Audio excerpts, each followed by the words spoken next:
अर्श, बहुत सारी ह्यूमन एस्पिरेशंस में से एक एस्पिरेशन जो हमेशा से रही है इंसानों की, जी, वो रही है कि काश हम लोग मरे हुए लोगों से बात कर पाते। वन जब भी कोई अपने एक लव्ड वन को खोता है, कुछ साल पहले ही जब सुशांत सिंह राजपूत की डेथ हुई थी तो बहुत लोगों ने इस तरीके क्लेम किए थे कि उन्होंने जा करके उसकी आत्मा से बात करी है। और ये आई थिंक मुझे लगता है कि ऐसी ह्यूमन एस्पिरेशन जो सालों से, शताब्दियों से, कई बहुत टाइम से लोग कोई ना कोई एलिमेंट होते हैं सोसाइटी में जो इस किस्म के काम करवाते हैं। एक जमाने में ये चीजें शामन्स कराया करते थे, for example in south American folklores. तो मैं हमेशा से इस ये एक सवाल मेरे दिमाग में हमेशा से रहा है कि यार इन सब चीजों की रियलिटी क्या है, कि क्या कोई मरने के बाद भी उस इंसान से बात कर सकता है? हाँ, और क्या ये करने का कोई ऑर्गेनाइज सिस्टमैटिक तरीका है जो कि सिखाया भी जा सके? तो ये कुछ मेरे सवाल है, अगर इनका कोई जवाब हो आपके पास तो प्लीज। मैंने बहुत सारे लोगों को देखा है राहुल, जो कहते हैं कि वो मरे हुए इंसानों से बात कर सकते हैं। इवन साधना और सिद्धियों में भी मैंने आपको बताया कि there are some process, there are some places जहां पर इंसान बात कर सकता है उस शख्स से जो अब इस दुनिया में नहीं है। पिछले कुछ एपिसोड्स में मैंने आपको ये भी बताया कि एक जगह है जहां पर पूर्वज आते हैं बात करने के लिए। जी जी जी। लेकिन आज के इस सच्चे केस में मैं आपको बताऊंगा कि एक ऐसी रहस्यमयी जगह भी है जहां पर इंसान कभी कभी मरा हुआ हो, वो कल का मरा हुआ हो, वो 10 साल पहले का मरा हुआ हो, वो कभी भी किसी भी समय का मरा हुआ हो, उससे बात की जा सकती है। ओके। सुनने में दकियानूसी लग रहा है जरूर, लेकिन ये पॉसिबल है। जो मैंने अपनी आंखों से देखा है, मैंने खुद भी ये चीज ट्राई करी है। ओके, आपने ट्राई करी है, इसका क्या मतलब? सो बेसिकली राहुल, एक जगह है, अगेन जगह कॉन्फिडेंशियल है, मैं नहीं बताना चाहूंगा क्योंकि मैं नहीं चाहता कि कल को इस चक्कर में कोई भी वहां पर जाए और उसके साथ कुछ गलत हो जाए। उस जगह पे ऐसा कहा जाता है कि एक मंदिर है, जंगल के बीचों बीच एक मंदिर है, पूरा मैदान खाली है, करीबन 50 बाई 60 से बड़ा मैदान होगा। उसके बीच में एक मंदिर बना हुआ है, सीढ़ी ऊपर चढ़ के। ओके। और वो मंदिर सूखा है, मतलब बिल्कुल खाली है, ना वहां पर दिया जलता है, ना पूजा होती है, ना कुछ होता है, कुछ भी नहीं होता है। ओके। उस मंदिर के बगल में एक बरगद का पेड़ भी है राहुल, और वो पेड़ में उसके जो लटें होती हैं पेड़ में, बरगद के जैसे तने निकलते हैं, उसमें सिंदूर लगा हुआ है खूब सारा। ओके। और सिंदूर के आखिरी छोर पर एक पुतला बंधा हुआ है। पुतला बंधा हुआ है? हाँ, एक पुतला बंधा हुआ है। ओके। और वो पुतला काले कलर का है जिसका सर लाल है, बाकी पूरा का पूरा पुतला काला है, और उसके सर को जैसे फांसी लगाते हैं, जी जी, उस तरह से उस पेड़ में लटकाया गया है। करीबन 200 से 300 पुतले होंगे उस पेड़ में। बरगद का पेड़ है जिसमें 200-300 पुतले लटकाए गए हैं। ओके। इसके अलावा जो मंदिर है राहुल जी, वो बहुत अजीब है। उस मंदिर में एक कंकाल की मूर्ति है, एक कंकाल है, एक साबुत कंकाल है किसी लेडी का। आप कह रहे हैं कि एक सेंट्रल डीटी है जो मंदिर में होती है, वो डीटी जो है उसकी मूर्ति की जगह पर एक कंकाल है। मूर्ति ही नहीं है एग्जैक्टली, जैसे सेंटर में हमने कभी कभी माँ दुर्गा की मूर्ति रखी हुई देखी है मंदिरों में। जी जी, आप ठीक वैसा ही मंदिर इमेजिन करिए, और ये इमेजिन करिए कि बीच में कंकाल है जो खड़ा है, अ रियल कंकाल, अ रियल स्केलेटन, और कंकाल के सर पर सिंदूर पड़ा हुआ है खूब सारा। ओके। प्लस खून उसके शरीर के चारों तरफ बिखरा पड़ा है। खून ओरिजिनल ब्लड, रियल ब्लड। वो कैसे आता है वो भी मैं आपको बताऊंगा। इसके बाद उस कंकाल ने एक चुन्नी ओढ़ रखी है, जैसे हम माता को चुन्नी उड़ाते हैं, जी जी जी, ठीक वैसे ही एक चुन्नी ओढ़ रखी है। उस कंकाल ने हाथ में कपाल ले रखा है जो कटोरा टाइप का होता है। लोगों को अंडरस्टैंडिंग के लिए मैं ऐसे बता दूं, एक कटोरा टाइप का होता है जिसमें प्रसाद ऑफर करते हैं उनको। ओके। इसके अलावा दूसरे हाथ में एक अजीब सा दिखने वाला हथियार है, जैसे एक बड़ी सी तलवार, और उस तलवार के अंत में एक चांद शेप का कुछ बना हुआ है, जैसे कोई हुक टाइप का हो। ओके। इट्स लाइक कि उस हुक में किसी की गर्दन फंस सकती है, हमारी नहीं, किसी पंछी की गर्दन। अच्छा। जब भी उस शहर के लोग उस मंदिर के पास से गुजरते हैं, उन्हें हमेशा एक पंछी के चिल्लाने की आवाज आती है। एक बार किसी ने सीढ़ी चढ़कर ऊपर जाकर देखा तो देखा कि मंदिर के चारों तरफ खून फैला हुआ है ओके। और जो हुक है उसमें पंछी का मुंह फंसा हुआ है। एक रियल पंछी का एक रियल पंछी का, रियल जो बर्ड होती हैं। और हर दिन ऐसा होता है, हर दिन एक पंछी खुद ब खुद आकर उस हुक में फंस जाता है। अच्छा। पता नहीं ऐसे कैसे हो सकता है। और वो पंछी हुक में फंसने के बाद पूरी जान नहीं देता है। जब वो आधा जीवित होता है तो वो माँ के ऊपर अभिषेक करता है, उस मूर्ति के ऊपर अपने खून से अभिषेक करता है। ओके। और वहीं पर अपना दम तोड़ देता है, क्योंकि खून के छींटे ऊपर भी होते हैं। अच्छा। अभी तक शायद सुनने में ये बहुत नॉर्मल लग रहा है, लेकिन जब मैं उस शहर पहुंचा तो मैंने उनसे पूछा कि आखिर यहाँ कोई ऐसी जगह है जहाँ की मान्यता बहुत ज्यादा हो। लोगों ने अलग अलग मंदिर बताए। लोगों ने बताया कि एक शिव मंदिर है, एक भगवान गौरी शंकर का मंदिर है जी। बहुत सारे मंदिर हैं यहाँ पर। तो मैं उन सारे मंदिरों में गया, पर उसके साथ साथ मेरे साथ एक पर्सन चल रहा था जो उस शहर का ही था। मैंने उसको पूछा कि कोई मिस्टीरियस जगह जहाँ पर एक्चुअली में कोई मिस्ट्री हो, क्योंकि मैं ढूंढता रहता हूँ एक्चुअली ये सब जगह। ओके। तो उसने बताया कि एक जगह है जहाँ पर लोग तब जाते हैं जब उनके यहाँ किसी की मौत होती है। ओके। मैं कॉन्टेक्स्ट समझा नहीं। मैंने कहा एज इन मौत होने पर तो क्रियाएं होती हैं, उसके बाद घर में आ जाया जाता है, पूजा पाठ थोड़ा वैसा होता है। तो उसने कहा ऐसा नहीं है, जब किसी के घर में मौत होगी तो मैं आपको बताऊंगा। मैं 1 महीने तक उस गांव में रहने वाला था, उस शहर में रहने वाला था बेसिकली। 1 महीने के शायद आखिरी के 2 दिन बचे होंगे राहुल, मुझे पता चलता है कि एक इंसान की मौत हुई है कहीं पे। और मैं भाग के उस जगह पर जाता हूँ जहां पर उसकी मौत हुई है। मैं क्या देखता हूँ कि ये लोग अर्थी तो बना रहे हैं, ये लोग सारा अंतिम संस्कार सही कर रहे हैं, पर इस आदमी को जलाने नहीं ले जा रहे हैं। ओके। मैंने पूछा कि शमशान घाट जा रहे हैं क्या, तो वो कहते हैं कि नहीं, माँ के मंदिर जा रहे हैं। मुझे लगा कि एक लाश को मंदिर में ले जाना, ये मैंने आज तक कभी नहीं सुना। शायद आपने भी नहीं सुना होगा ये सब चीजें। लेकिन शमशान के अंदर भी तो एक मंदिर होता है ना अर्श? शमशान काली का, विच इज प्रीटी ऑब्वियस। लेकिन मैंने उनसे पूछा कि मंदिर क्यों ले जा रहे हैं, तो उन्होंने कहा कि इनकी हाजिरी उस मंदिर में लगानी है। ऐसा कभी नहीं मैंने सुना है कि एक मृत आत्मा की हाजिरी किसी मंदिर में जाके लगा रहे हो। ओके। अगर मैं आपसे पूछूं क्या आपने कभी कुछ ऐसा सुना? कभी नहीं, कभी। मैंने अपनी पूरी जिंदगी में ऐसा नहीं सुना था। तो मैंने उनसे पूछा कि क्या मैं मंदिर जा सकता हूँ साथ में। उन्होंने कहा कि वो तो माँ का मंदिर है, जा सकते हो, बस तुमको एक जानवर का खून लाना पड़ेगा। ओके। और इसी के साथ साथ मैंने देखा कि हर इंसान के हाथ में एक बोतल थी। खाली बोतल? नहीं, जिसमें खून भरा हुआ था, किसी जानवर का खून था वो। नॉर्मल जैसे कितने लोग होंगे? अब डेड बॉडी जब होती है तो कितने, मोस्टली मान के चलिए 30 से 35 लोग तो होंगे ही होंगे, एक अंदाजे से आपको बता रहा हूँ। बाकी जो परिजन होंगे वो अलग। अब मेरे लिए थोड़ा सोचने की बात ये थी कि राहुल मैं कहाँ से खून लाऊंगा। तो उन्होंने बताया कि यहाँ पास में ही एक कसाई खाना है। ओके। वहां पर कोई भी जानवर कट रहा हो उसका खून लेके आओ। मैंने कहा ये मंदिर ही है या फिर कुछ और है? तो उन्होंने कहा कि माँ के बारे में अगर तुम गलत बोलोगे तो तुम्हारे साथ बहुत गलत होगा।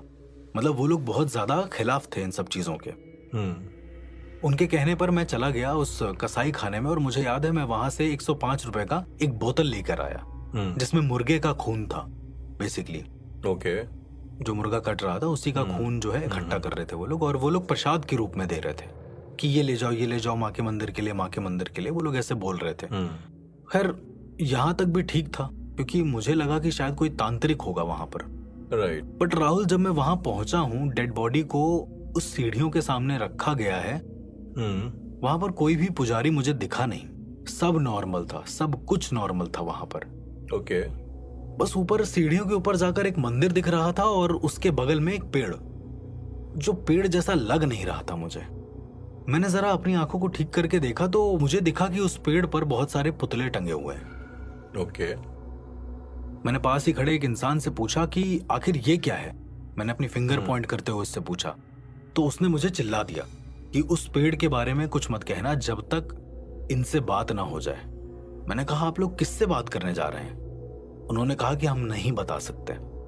इसके बाद एक इंसान जिसको मुखाग्नि देनी थी जी, वो इंसान एक कटोरा सबके आगे करता है और कहता है कि थोड़ा थोड़ा जो खून है वो इस कटोरे में डाल दो। मैंने भी डाल दिया, सबने डाल दिया ऐसे खून। उसके बाद उस इंसान ने उस खून को उस लाश को थोड़ा सा पिलाया है और लाश को पिलाने के बाद उसके मुंह पर हाथ रख दिया है। जैसे ही उन लोगों ने लाश के मुंह पर हाथ रखा है राहुल जी, मुझे ऐसा वहम हुआ है, अब इसको वहम कह लें या सच्चाई कह लें, ऐसा लगा है लाश ने एक पल के लिए अपनी आंखें जोर से खोली और जोर से बंद कर दी। ओके, ये शायद मेरा वहम था या सच्चाई थी, वो मुझे नहीं पता। और जैसे ही आंखें खोलकर बंद हुई हैं, सबने एक साथ बोला है जय मां। तो ये चीज सबने देखी? तभी सबने बोला है शायद। मुझे तो रिचुअल नहीं पता था ना कि क्या हो रहा है जी। इसके बाद इस इंसान ने उस लाश के लिंग पर एक तरीके से वो कटोरा रख दिया है। ओके। फिर उसके बाद जय मां 2-3 बार जयकारा हुआ है। उसके बाद उस कटोरे को उठाकर ऊपर वो मंदिर की तरफ गया है और सारे लोग जाने लगे मंदिर की तरफ। ओके। सब लोगों ने हाथ से एक त्रिकोण की मुद्रा बनाई जो कि नेसेसरी था। ओके। और उसके बाद ऊपर जाने लगे हैं मंदिर की तरफ। राहुल, मुझे पता है कि त्रिकोण हमेशा काम आता है तंत्र में। जैसे हवन में चौकोर यूज होता है, वैसे ही त्रिपुंड यूज होता है तंत्र के कामों में। हम लोग सारे लोग ऊपर जाने लगे और ऊपर जाते जाते जैसे ही मंदिर सामने आया, राहुल, मेरे पैरों तले जमीन खिसक गई है। मैंने देखा है कि एक कंकाल फेस में एक प्रॉपर लेडी का स्केलेटन है जिसके हाथ में, जैसा मैंने आपको डिस्क्राइब किया, जी जी जी, और कम से कम 15 से 16 पंछी मरे हुए हैं। ये देखने के बाद मुझे ऐसा लग रहा था कि कोई ना कोई तो दिक्कत है यहाँ पर। अच्छा, साथ ही साथ में उस मृत इंसान के परिजन भी आए हुए थे, जिसमें एक छोटी बच्ची भी शामिल थी जो ये सारा रिचुअल कर रही थी। ओके। उसको भी शायद ज्यादा कुछ पता नहीं था, मेरी तरह, जैसे मैं भी अनजान था। जी। फिर राहुल, जो सेंटर वाला इंसान था जो सबसे पहले ऊपर आया है, उसने जो स्केलेटन था उस पर खून चढ़ाया है, ऐसे जैसे फेंकते हैं ना किसी के ऊपर। जी जी जी, जैसे छींटे मारते हैं। एग्जैक्टली, ठीक वैसे ही उसने फेंक दिया है वो खून। ओके। और जैसे ही फेंका है, सब लोग एक साथ घुटने के बल बैठ गए। मुझे नहीं पता था कि इस रिचुअल में क्या करना है। मैं थोड़ा सा खड़ा रहा, फिर मैं भी इमिटेट करने लगा उनको देखते देखते। जी। ये करने के बाद मेरे बगल में वो बच्ची बैठी हुई थी। वो बच्ची पीछे चली गई खेलने के लिए। उस बच्ची को शायद नहीं पता होगा क्या रिचुअल है क्या, विच इज ओके। जी। पर ये सारे लोग जो बैठे थे घुटने के बल, इन सबने उस कंकाल के आगे अपना हाथ करा है और कहा है कि हे माँ, इसको जीवित कर दे थोड़ी देर और इससे बात करा दे। बॉडी से? एग्जैक्टली, बॉडी तो नीचे रखी थी ना, बॉडी ऊपर लेके आई नहीं गई थी, ऐसा बोला गया है। और ये बोलने के बाद मुझे लगा कि ये पॉसिबल है ही नहीं। राहुल, आप विश्वास नहीं मानेंगे, इन सब लोगों ने पीछे मुड़कर देखने के लिए मना किया था। मैंने जानबूझकर पीछे मुड़ के देखा। मैंने पीछे देखा है तो पीछे अर्थी पर लाश नहीं थी। ये अर्थी पे लाश नहीं थी? बिल्कुल, ये कुछ पल का वक्त था।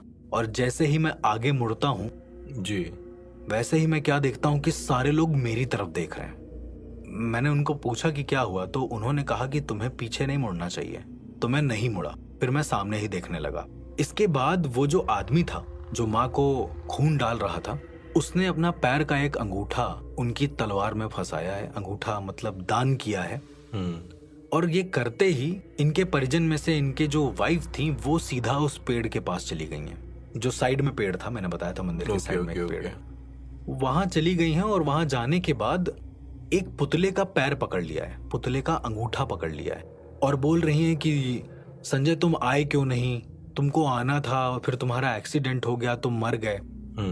और फिर जोर जोर से रोने लगी कि संजय तुम मत जाओ, तुम्हें जाना सही नहीं है। ऐसा संजय उसी इंसान का नाम था जो मर चुका था, यानी कि ये बात कर रही थी उनसे डायरेक्ट। और ये होने के बाद वो औरत बेहोश हो गई। द मोमेंट वो औरत बेहोश हुई, उन्हीं के साथ साथ ये आदमी भी बेहोश हो गया। फिर उठाया गया, फिर उसके बाद लाश को अंतिम संस्कार के लिए ले जाया गया।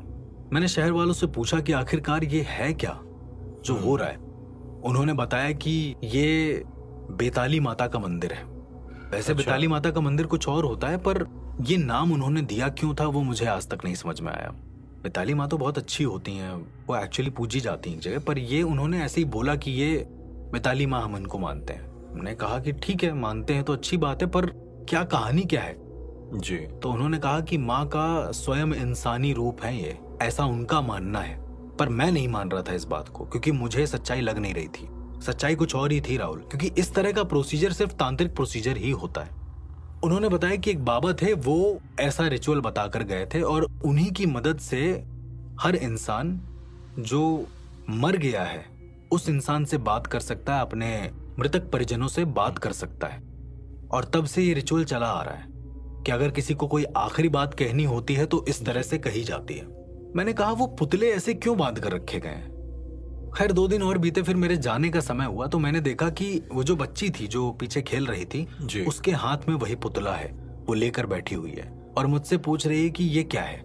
शायद उसने वो पुतला वहां से निकाल लिया होगा, पेड़ में से। एग्जैक्टली। मैंने कहा कि बेटा तुम्हें कहाँ मिला? तो उसने कहा कि वहीं से लिया था अंकल। राहुल, मेरे जाने का समय तो हो गया लेकिन मेरा मन नहीं कर रहा था। मैंने जानबूझकर अपनी ट्रेन कैंसिल करी, मैं रुका। और उस रात राहुल जो हुआ वो सबके देखने लायक था। उस रात एक इंसान की और मौत हुई, जो कि शहर से थोड़ा सा दूर था। मैंने देखा है कि वो जो लड़की है वो उस मृत इंसान के ऊपर खड़ी है एक पैर से, ठीक उसी पोज में जैसे वो मंदिर की मूर्ति खड़ी थी। ये आपने देखा या सबको ये दिखाई दे रहा था? तो दरअसल हम चौराहे से निकल रहे थे और ये बीच चौराहे की बात है कि एक आदमी मरा पड़ा था। कोई शराबी होगा या कोई होगा जिसकी मौत हो चुकी थी चौराहे पर। वो लड़की हाथ में वो गुड़िया लेकर उस इंसान के फेस पर खड़ी है और चेहरा एकदम नम है लड़की का। आदमी तो मर चुका था। उसके ऊपर वो पैर रखकर पता नहीं कैसे खड़ी थी। जब बहुत लोग आके उसे छुड़ाने लगे तो उसने सीधा ये कहा कि मुझे मंदिर ले चलो। और राहुल, पास में ही जो कसाई खाना था, ये लड़की वहां पैदल उतर कर जाती है। सबके सामने की बात है, पूरे शहर के सामने की बात है। पैदल उतर कर जाती है, वहां से जिस चीज से काटा जाता है मुर्गा उसको लेकर आती है और इस इंसान का जो मर चुका है इसका बाल पकड़ती है, उसे काट देती है। अब इस बाल को वो अपने मुंह में दबाती है और सीधा मंदिर की तरफ जाती है। जाते जाते लड़की को ऐसा लग रहा था कि सीजर्स हो रहे हैं, बहुत सारे झटके आ रहे हैं उसको। वो सीधा मंदिर की तरफ जाती है और सीढ़ियों पर बैठकर वो बाल खाने लगती है। कहती है कि उस लाश को लेकर आओ। शहर वाले उस लाश को लेकर आते हैं। इसके बाद वो कहती है कि मुझे अग्नि दो, और अग्नि लेते ही वो उस लाश का प्रॉपर संस्कार करती है। सबसे अजीब बात ये थी राहुल, संस्कार करते वक्त वो रोए जा रही थी और पास में ही 2-3 लोग और खड़े थे। उसके चाल ढाल बदल गई थी लड़की की। उस लड़की ने फिर संस्कार करते हुए पास खड़े 2-3 लोगों का नाम लिया और कहा कि अगर तुम लोगों ने मेरा संस्कार सही कर दिया होता तो मुझे इस लड़की के जरिए वापस यहाँ आना नहीं पड़ता। बाद में पता चला कि वो 3 लोग जो थे उनके घर में एक वृद्ध इंसान थे जिनसे छुटकारा पाना चाहते थे। तो उस वृद्ध इंसान को इन्होंने स्लो पॉइजन देकर मार डाला और इनके शरीर का संस्कार भी नहीं किया। इनका शरीर कहीं और जाकर फेंक दिया नदी में। और ये लड़की रोते रोते बता रही है कि मेरे शरीर को तुम लोगों ने नदी में फेंक दिया था। कम से कम उसके बाद इस लड़की ने रोते हुए ये बोला कि इस गांव के सभी लोग मृत आत्माओं से बात कर लेते हैं, पर इन लोगों ने मुझसे बात करने की कोशिश तक नहीं करी, और इसीलिए ये वृद्ध आदमी की आत्मा इन पुतलों के जरिए उस बच्चे को अपने काबू में करी और फिर ये सच्चाई बताने के लिए सबके सामने आई। उसी वक्त उस आत्मा ने यह भी खुलासा किया कि जिस पेड़ से तुम लोग बातें करते हो, जो पुतले तुम लोग देखते हो, वो दरअसल प्रेत हैं और वही हम तक तुम्हारी बातें पहुंचाते हैं। और इसके बाद वो लड़की बेहोश हो जाती है। तो ये एक ऐसा केस था जो मेरी आंखों के सामने हुआ था, जो बहुत अजीब था। मैंने भी शहर वालों को ये हिदायत दी कि किसी को जाने की जरूरत नहीं है उस मंदिर में जी, पर कुछ बहुत ज्यादा बिलीवर जो हैं वो अभी भी जाते हैं, क्योंकि मैं किसी को रोक नहीं सकता हूं। मैंने बस एक हिदायत दी कि नहीं जाना चाहिए, रेस्पेक्ट करो, लेकिन उस पर रिचुअल करने तो बिल्कुल मत जाओ, क्योंकि आपको नहीं पता कि आप अंत में क्या जगाने वाले हो। मैंने बहुत परिवारों को सलाह दी और ऊपर वाले की दुआ से, ऊपर वाले के आशीर्वाद से वो परिवार अभी तक सेफ है। उनके घर में कोई भी मौत नहीं हुई है, वो ठीक है एक तरीके से।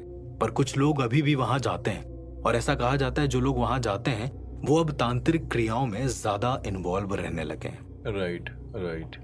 इसीलिए मेरा पैरानॉर्मल पॉडकास्ट के जरिए सबसे यही कहना है कि जानना किसी चीज को ठीक है, लेकिन उसमें इन्वॉल्व हो जाना ये एक बहुत बड़ी गलती होती है। मेरे हिसाब से इसे कोई भी ना करे। तो ये एक सच्ची बात थी राहुल, जो मैंने आपको बताई कि एक ऐसी जगह है जहां पर लोग मृत आत्माओं से बात कर सकते हैं। एग्जैक्टली। कभी कभी सोच के ताज्जुब होता है कि कैसे पूरा शहर इस तरीके की चीजों में इन्वॉल्व हो जाता है। और शायद कहीं ना कहीं कुछ सच्चाई रही होगी, कहीं ना कहीं ये लोग अपनी मृत आत्माओं से बात कर चुके होंगे, इस वजह से इतना ज्यादा इन्वॉल्व रहे होंगे। हर्ष, इसी से मेरे को ख्याल आया कि कैसे एक शहर के अंदर, हर शहर के अंदर एक आध जगह होती है जहाँ पे इस किस्म की एक्टिविटीज बहुत ज्यादा होती है, अनवांटेड अननोन बॉडीज। अब आप शमशान मत कहिएगा। नहीं, शमशान के बारे में हम लोग कई बार बात कर चुके हैं। इनफैक्ट शमशान को आप एक पवित्र जगह भी मानते हैं। मेरा इशारा था शमशान से एक स्टेप पहले एक पोस्टमार्टम हाउस का, मुर्दा घर का, जहाँ पे कई बार ऐसी लाशें भी आती हैं जिनके साथ बहुत कुछ गलत हो चुका होता है। इसलिए मुझे ऐसा लगता है कि वो एक हॉन्टेड लाइब्रेरी की तरह होता है पोस्टमार्टम, जहाँ पे हर लाश की एक अजीब सी कहानी होती है। तो क्या आपका कभी ऐसी किसी कहानी के साथ एनकाउंटर हुआ है? राहुल, कहानी तो नहीं, मेरा ऐसी एक सच्चाई के साथ जरूर एनकाउंटर हुआ है, जहां पर मुर्दा घर के लोग बात करने लगे थे।